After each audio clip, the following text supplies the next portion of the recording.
righters, we are back. Happy Tuesday. It is election day, Tuesday, November the 4th. Thank you all for joining me for Celebrity Court. Let's see who's with us. Edita, good evening. Brenda K, good day to all. Brian and Simone Adams, always great to see your name when we are in the chat. Essie Stone, always good to see you. Welcome back. JP Mills, welcome back. NY Mari, welcome back. Welcome back. Happy Tuesday.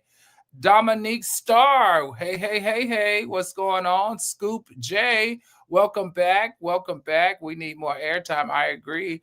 Sharanika, I don't know. Sharania,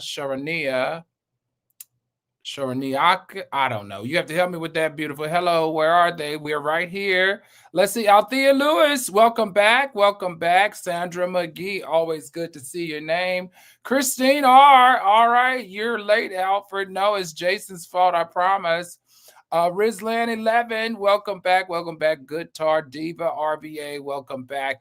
All right, everybody. Thank you so much for joining us tonight for Celebrity Court of Public Opinion. The episode is called Billions, Ballers, and Bad Decisions. Tonight, we're talking power, money, and pure legal mayhem. Because in celebrity justice, it's not about guilt or innocence. It's about who can afford the better lawyer. Hey, that's what it seems like. Pras Michel, once a Fugees, is now a felon, ordered to pay back $64 million for doing international business with what? The wrong people. Justin Baldoni and Baldoni-Lively. Oh my God, I thought we had put this to rest, but no. From Hollywood heartbreak to courtroom chaos, and now the $400 million lawsuit that we've been covering for what feels like a year just vanished. Yep, you heard me correctly. We're going to unpack it here tonight. Leticia James, yep, the same attorney general who sued Trump, is now fighting her own fraud case. Talking about poetic justice, I feel sorry for her. And finally, yes, Drake, welcome back to Celebrity Court. He's accused of cashing in on billions of fake Spotify streams. Oh, the audacity of him to cry the way he's been crying on getting his ass beat with Kendrick Lamar, and now only to find out that all his streaming accolades could possibly or are allegedly fake. The man might be breaking more records than the algorithm can count, and that's not the right way. We're not just reporting headlines here today. We're cross-examining the hypocrisy. Court is now in order. All right, joining us tonight, let's introduce our legal beagles. We have our civil attorney, Shatan Turner, humorist at law, Sean Carter, and our other civil attorney, straight out of Florida, author of Shit They Didn't Teach You in Law School, Jason Weiss. Team, welcome back. Welcome. Happy to be here. You know my birthday tomorrow, so let's make this a fun show. Okay, everybody jump down in the chat and send that civil fiery attorney Turner a little love. Throw in some birthday cake or some type of birthday celebration right here. All right, but not too much love. You know, she's been a little crazy recently. We got to give her a little bit of love. Throw that in her DM. Throw that in her DM.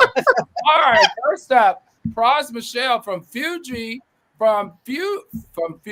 to felon. Pras Michel has been ordered by the courts to pay nearly $64 million in restitution after his conviction for unregistered foreign lobbying and conspiracy tied to, yes, you heard me correctly, China. Now, prosecutors say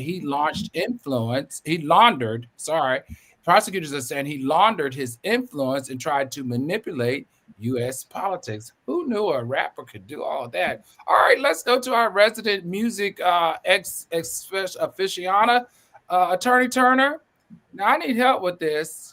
How does the Foreign Agents Registration Act apply to entertainers dabbling in political influence? And the Foreign Agents Registration Act is known as FARA.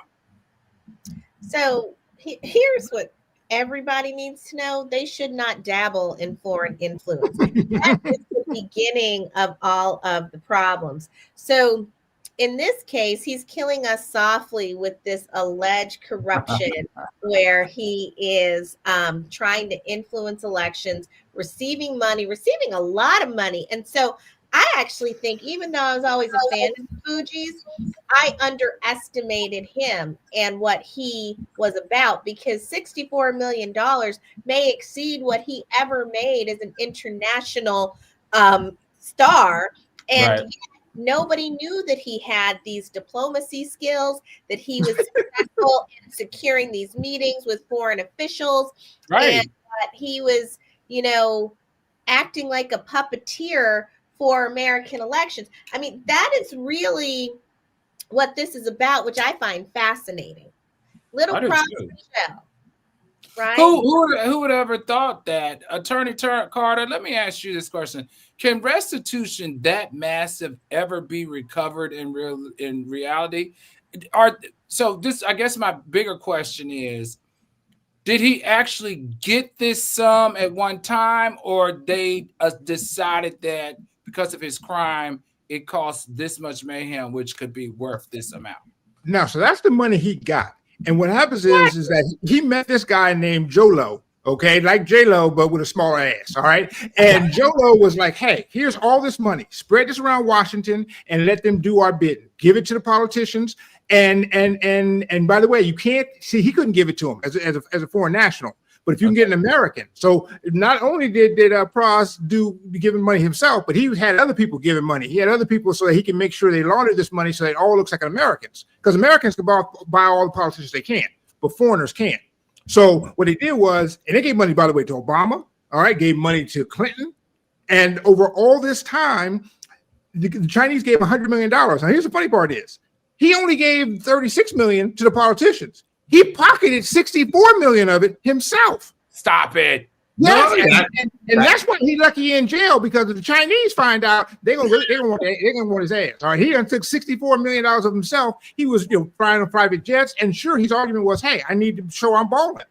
And just so we understand how little money he has and how he'll never pay this restitution back, remember, this was the third Fuji. All right, this was the Chico Marx of the Marx brothers. All right, he didn't have songwriting credits. All right, that's all Lauryn Hill and Wyclef.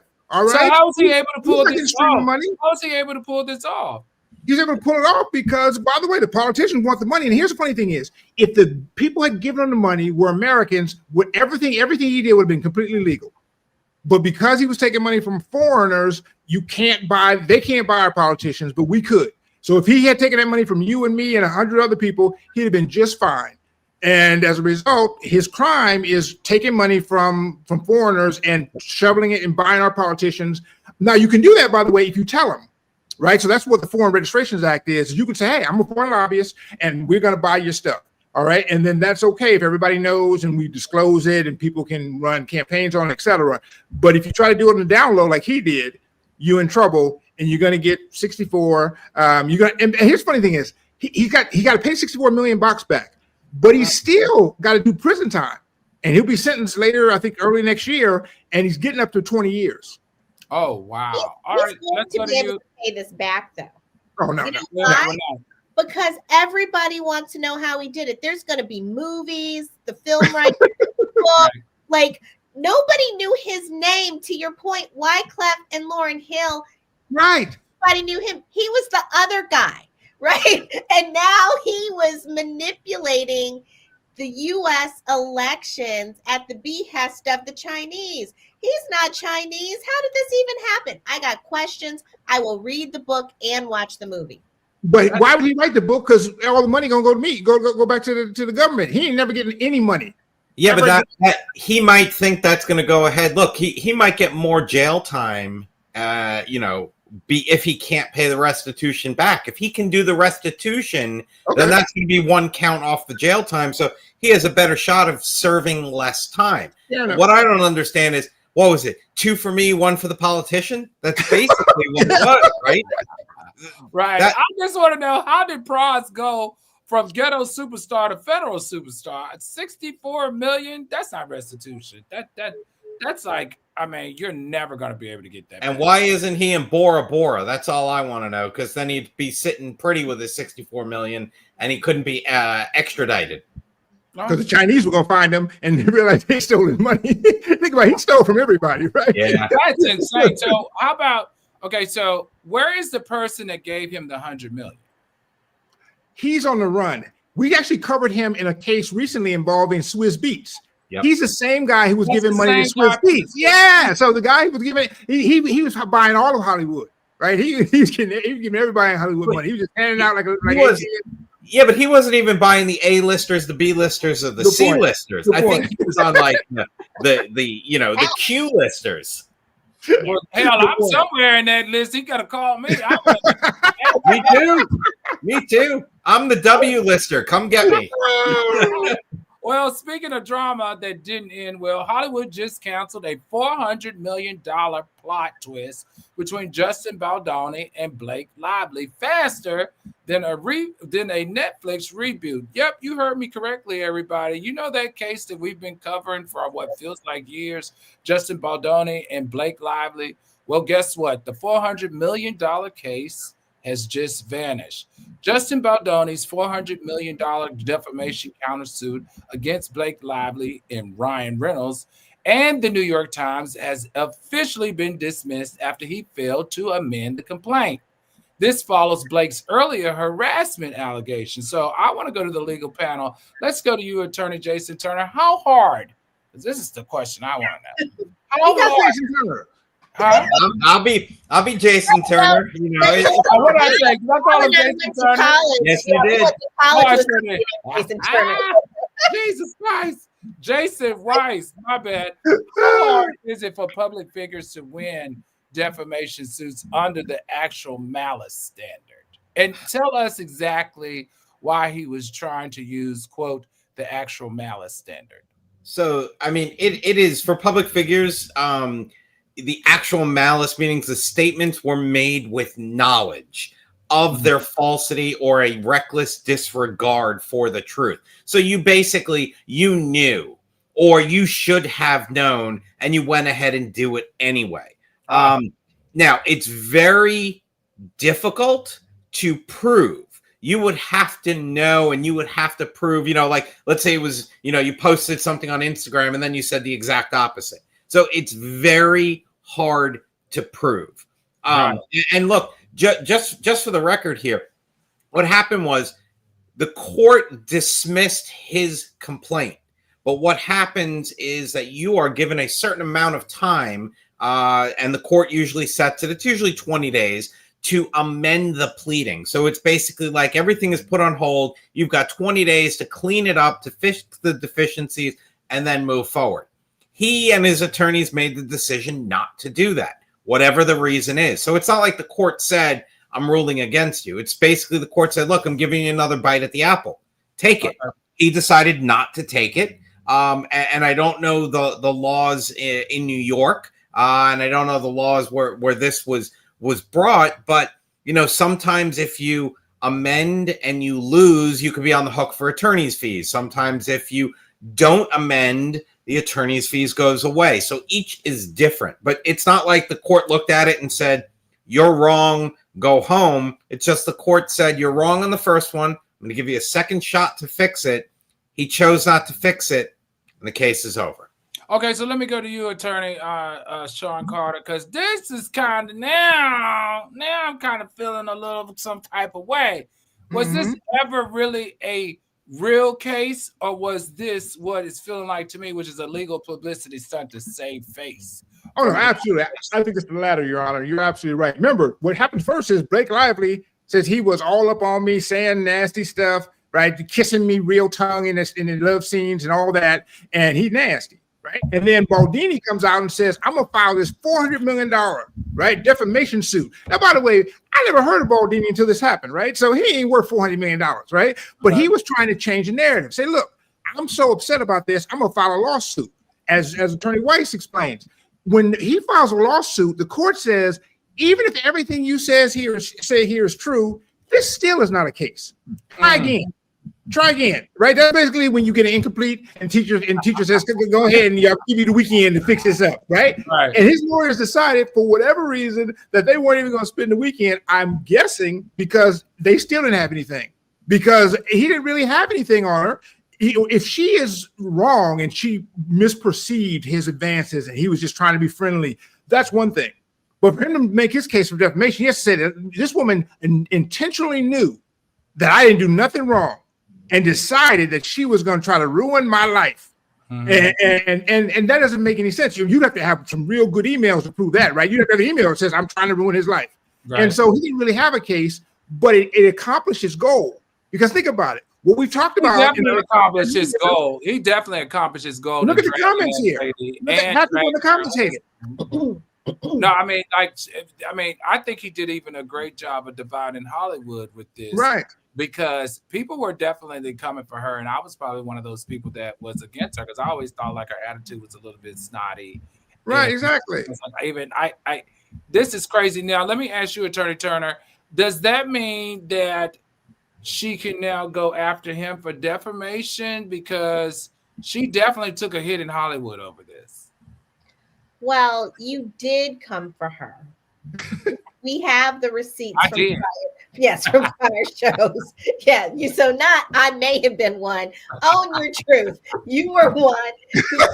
I was. But look at the comments. Look at the comments. But yeah, a lot of people didn't believe her. I was not one of them. I actually said from the start that I thought she had a legitimate claim. Now, I would not recommend that she pursue a defamation claim simply because he withdrew it, because you still have the standard that Attorney Carter mentioned, which is the falsity of it.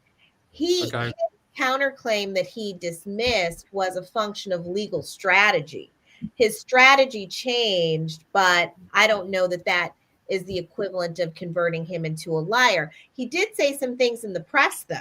Right. And so that is where she might evaluate. So not necessarily in response to this, but looking at the comments that he made in the press about her character, the veracity. Yeah, I mean, it worked. Motives. That woman went through months of horrible press. People who worked with her started having testimony about how mean she was, how horrible of a coworker she was. Just to add on to what Attorney Turner said, when you have a court pleading and you put something in the court, you have immunity in that. So anything that he said in the court pleadings and the court documents and all that, she cannot go after him for defamation. Okay. However, anything he put in the press, social media, anything outside of those court pleadings, fair game. Okay. All right. I mean, hey, if I was her, I would be fuming right now. All right. From dismissed cases. No, that's what I would say. That this vindicates her because he came for her and with this counterclaim, her claim still stands, right? And so I think that that's a testimony that his claim was weak. I'm not sure about that. And let me explain why. Because I think that there's sort of two things here. One, there's the idea of whether he did the things she said, right? And then defamation is a whole different thing. To prove defamation is a much higher limit. You have to prove not only that what happened, but that you didn't know it, etc. And so I think he can honestly say, yeah, she didn't defame me. She just filed a lawsuit and said I did these things, but she's still wrong.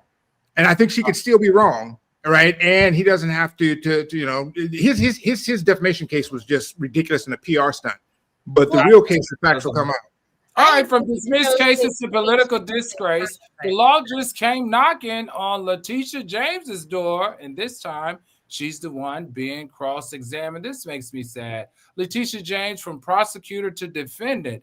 New York Attorney General Leticia James is under federal scrutiny for alleged bank fraud and false statements tied to a 2020 mortgage.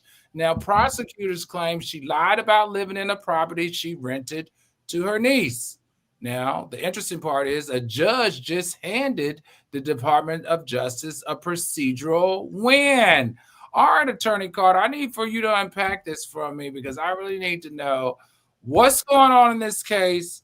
How did she get here? And do you think this is manufactured because she's attacking our current administration? What are your thoughts here? Help us unpack this, please.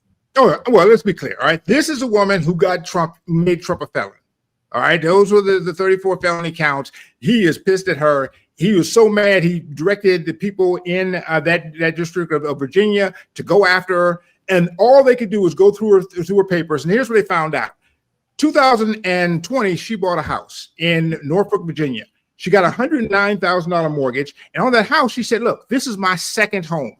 And that matters because when you get a mortgage, you have to tell them what you plan to use the property for. If it's your primary residence, if it's your second home or rental or investment property. And the reason they want to know is because if it's an investment property, they know you're not going to care. You're going to let that thing go. So they're going to charge you a slightly higher interest rate. So that's why they want to know these things. And if you lie on that. She got it for her niece who's going to Norfolk State or one of those schools down there or something. Right. And so if you lie on that form, that's a federal crime. All right. The bank somehow have a rule. You can lie to anybody else. Or you can lie to your spouse. But if you lie on that form, it's a federal crime. But here's the thing is that I'm not sure she lied. So she got the house and she, in one point, said it's a second home. That's fine. You can do that. And then another time in the filing she has to make for New York and being the attorney general, et cetera, she listed it as an investment property. And she noted that she got a few $1,000s in rent that year. Only one of the years, by the way, of the 5 years she had the house. Got it. And so they basically came back and said, hey, you bought this investment property, you lied on the form, and therefore you need to go to jail for life. Now, this is ridiculous for a number of reasons. It's so ridiculous that, remember, 2 people got fired because they would not file the case against her. Okay. And so eventually they found some fool who went to a state law school that he would go ahead and file the case. And they filed this dumb case here, which basically says that you lied on the form. But her argument is, no, I didn't. One thing, I didn't rent the property the whole time. I had someone came in, summer sublet or whatever, right? Norfolk University. You think about it, if you rent your house as an Airbnb because the Super Bowl's in town, that doesn't make your house a rental property, right? And secondly, they would have to prove that she knew she was lying the whole time. And here's the weird part is, banks don't really care if you lie on that form if you pay the money back. Banks only care about one thing, that you stay current on your thing. Right. I mean, look, there are tons of times that a married couple. Come on the main stage, please. There's tons of times that a married couple, one of the spouses will pass away, or that the kid inherited it. The banks don't care. On the main stage, please. We might have lost the bailiff for a little bit. I'll just keep going. So the banks don't care. All the banks care is that if your mortgage payment is made timely and you're paying your escrow and your taxes and everything else, right? That's what the banks care. If someone's deceased, if you rent it, if you do whatever, that's it. That's all they care about. Let me ask an obvious freaking question to the panel. How in the hell does an occupancy fraud rise to the level of a federal case? Again, just like Attorney Carter said, the third attorney took the case, right? The first 2 said no, and they were let go, and they were fired, or they were dismissed. The third one, I guess, said, all right, I'll do it. I want to keep my job. And that's what they did. Now, look, is it a statutory crime? Is it something, if you read the fine print in the statute, in the codes, I'm sure it is. Just like for anybody who has, way back in the 80s, I'll show my age, when you're driving a car and you got the fuzzy dice in your rear view mirror, look, a police officer could pull you over. You are not allowed to do that. What is that for? That things you can't put those Senate things on your rearview mirror. There are so many things you can no longer. Florida banned the testicles hanging from the back of the trucks. That. Oh yeah, the tennis balls. Yeah. So, but you could pull somebody over for that. You could write them a ticket for that. How many police officers are doing that? None. But what are they doing that for? They're doing that so they could check out other things, so that they can get you for something else. That's the same thing here. They got that statute. They used that statute to criminalize, to punish, to go after her, and to drag her into this light that she doesn't want to be in. And she's going to fight it. And I think she's going to win. Hold on. Let me ask you this, Attorney Carter, before you jump in here. Mm-hmm. How ridiculous is it that you had to go through all of her documents, right? All of her life, and think about it, right? This is the best that you could come up with. Like you were so determined, and she was so clean that you had to go to something that is like that nobody would ever uncover ever to find something bad on her. So let me ask you this. Okay, technically, this is wrong. I mean, as a sitting freaking attorney general, she can't survive this politically. Well, we'll see. Right now, the governor said, hey, I got your back. I know Trump is going after you. And really, to get rid of the attorney general, I took a look at this. In New York, it's not that easy. Either the Senate has to all impeach you and say you've committed some horrible crime. They'll usually wait until you've been convicted of that. Or two, they'll have to say that the governor can ask you to be removed, and then they have to have some vote of the executive committee or whatever. But right now, she's got the governor's support. The only thing I could see messing her up is, and this is the problem she might have, she 1 year claimed rental income on that property. Mm-hmm. If for other years she had renters and didn't claim rental income, now that might be a problem because now that's a tax issue, right? And they do take that seriously. But as far as what they have right now, she hasn't even committed any crime. They're saying that you lied on that form. She can honestly say, I did not. I meant that to be my second home, and then I decided to rent it out because we weren't spending that much time down there. Or, think about it. When you buy a house, you get a 30-year mortgage. You don't have a commitment to use that property the same way for 30 years, right? Sometimes your kids live there, et cetera. And usually the agreement says, if you change how you're living for the first year, then you need to come talk to us and we need to redo some stuff. But if you change what you're doing later, it doesn't really matter. It's not a big deal. Got it. Okay. So and also look, if it is an IRS thing and she didn't report that, she's probably not going to jail for that. They're just going to go ahead and they're going to hit her up with fines and she's going to have to pay it because that's what the IRS wants, right? The IRS doesn't want to put her in jail. The IRS wants the penalties, the interest, and everything else on money that they should have received. That's what the IRS is going to want. Well, if we talking about lying on stuff, I agree with Scoop J. Trump has lied on all his forms, all his business forms to get the loans against the banks, all his personal taxes. So what are we actually saying here? This blows my mind. All right. Meanwhile, the NBA is in its own foul trouble. Nope, we're not doing that. We're not doing that one tonight. All right, next case. Fake streams, real lawsuits. A class action accuses Spotify. All right, there's a class action lawsuit which accuses Spotify of allowing billions of fraudulent streams, allegedly benefiting Drake's earnings. Now, this is interesting. All right, he isn't a named defendant, but his name is all over the controversy. Yep. All right, Jason, I'm going to throw to you first here. Now, if he's not a named defendant, but he's making money off of the fake streams, who's responsible for the fake streams? The artist, the platform, or is it the bots? Like, who do you charge?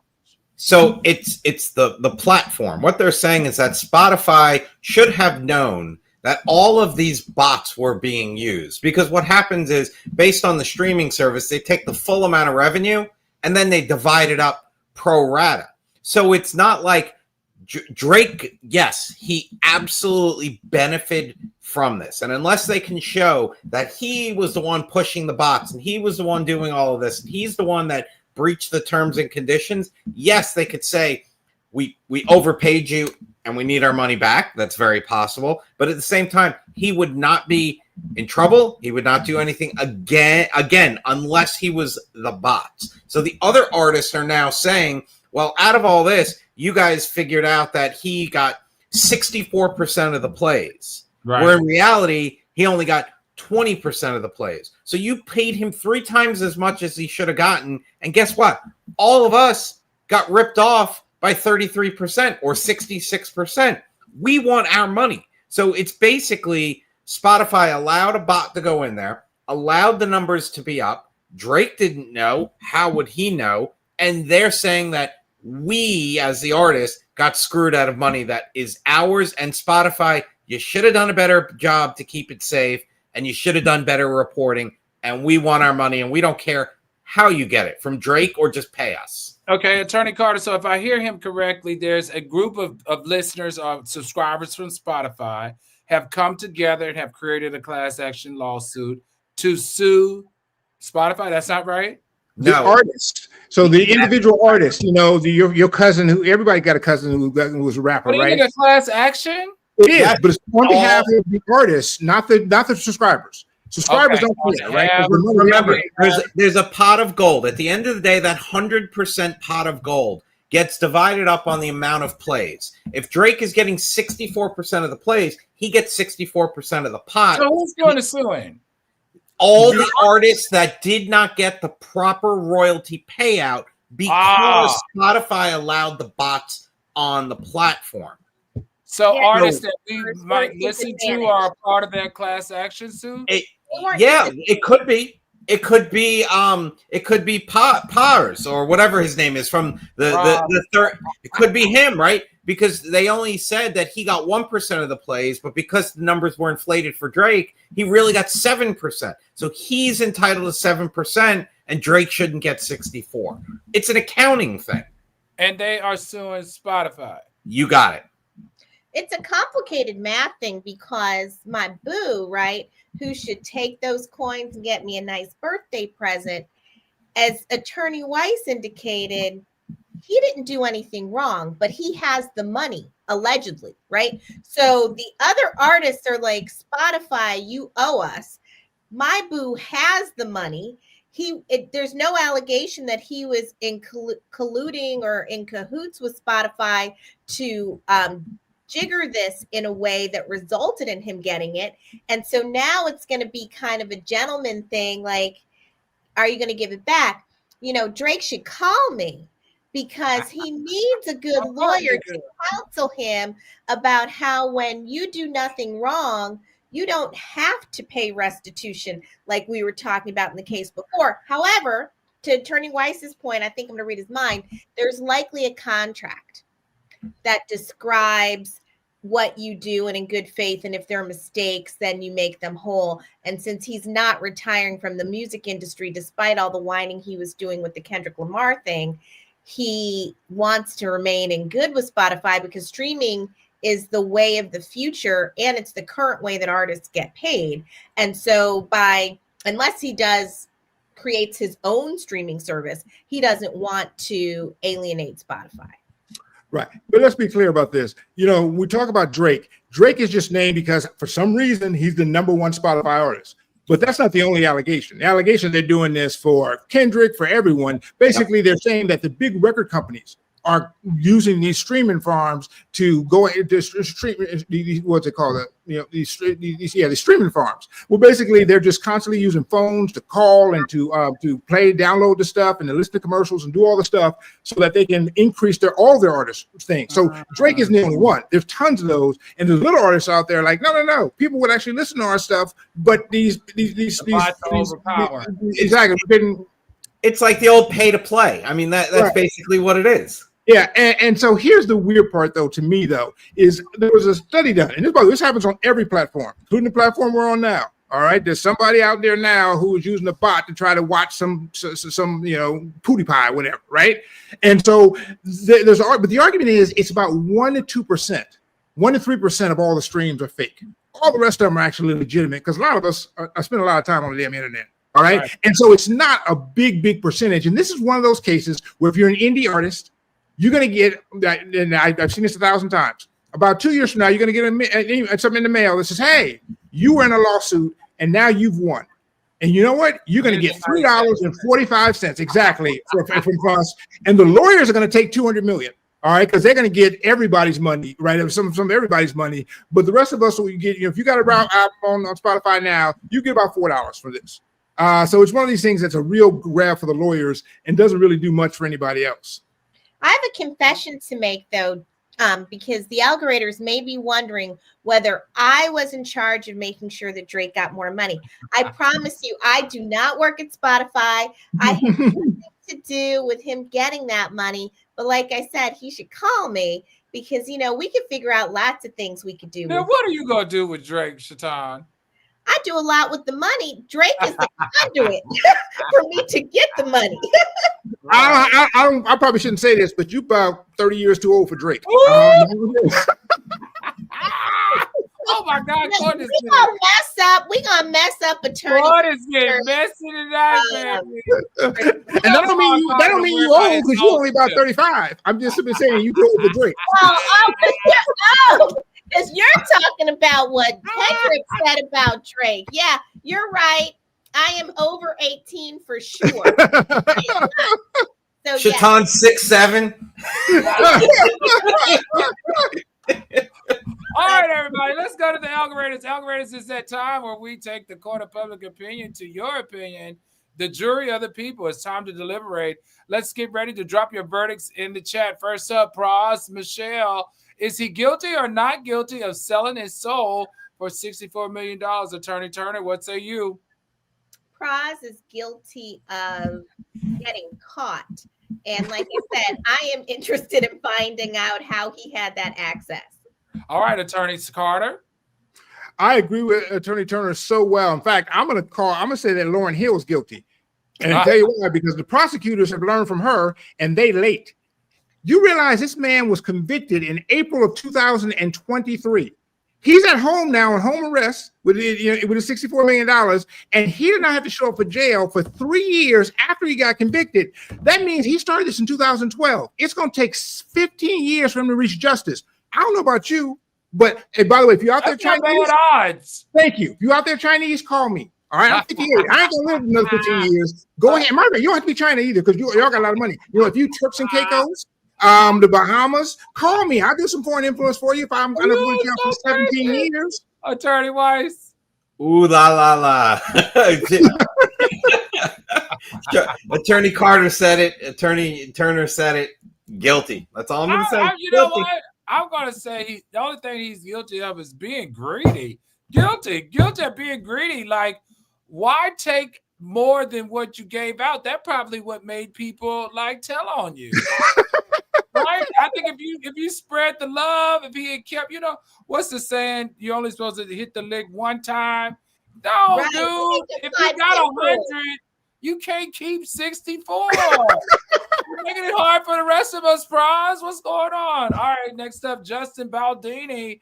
Guilty or not guilty for turning lawsuits into clout chasing? All right, Attorney Weiss, what say you? Is he clout chasing? Oh, yeah, 100%. Guilty of clout chasing. Attorney Carter?